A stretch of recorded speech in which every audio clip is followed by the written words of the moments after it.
Saudi Arabia nagbigay ng 6 buwang amnesty grace period para sa mga undocumented na OFW. So ito po mga kabayan, good news po ito sa ating mga kabayang OFW dito sa Saudi Arabia na mga tumakas, naging TNT at naging hurub.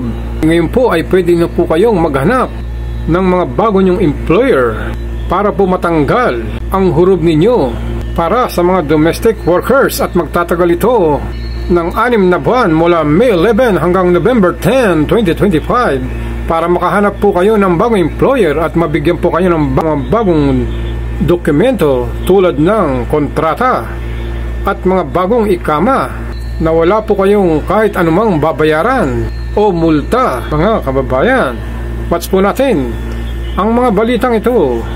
Nagbigay ang Saudi Arabia ng 6 na buwang palugit para sa mga undocumented OFWs, partikular na sa mga runaway domestic workers upang ayusin ang kanilang legal na pananatili sa estado. Nagsimula ang grace period noong May 11 at tatagal hanggang November 10 na nagbibigay daan sa mga roob o runaway workers na makahanap ng bagong amo na magbibigay sa kanila ng ikama o residence permit. Pinaalalahanan ng Department of Migrant Workers o DMW ang mga Pilipino, lalo na ang nagtatrabaho sa salon at beauty shops, na maging maingat sa gitna ng tumitinding immigration patrols sa Jeddah. Ang mga worker na makakapag-ayos ng kanilang status sa loob ng 6 na buwang grace period ay hindi na sisingilin ng immigration fines na karaniwang umaabot sa 600 Saudi Riyals o humigit kumulang 9,000 pesos. Samantala, good news naman sa mga OFW sa Kingdom of Saudi Arabia. Mas pinalawig pa ang pagkakataon ng mga Filipino workers na maging legal ang kanilang pagtatrabaho abroad.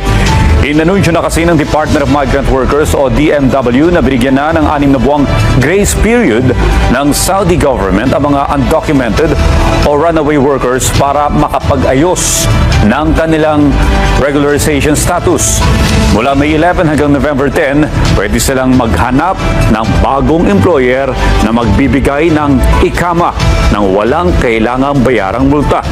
Ayon sa DMW, makakatulong ito para maiwasan ang pagtatago at mabigyan ng legal na pagkakakitaan ang ating mga kababayan. Pinaalalahanan din ng mga Filipino, lalo na sa Jeddah, na maging maingat at igalang ang batas at kultura ng Saudi, lalo na sa gitna ng mas mariing immigration patrol.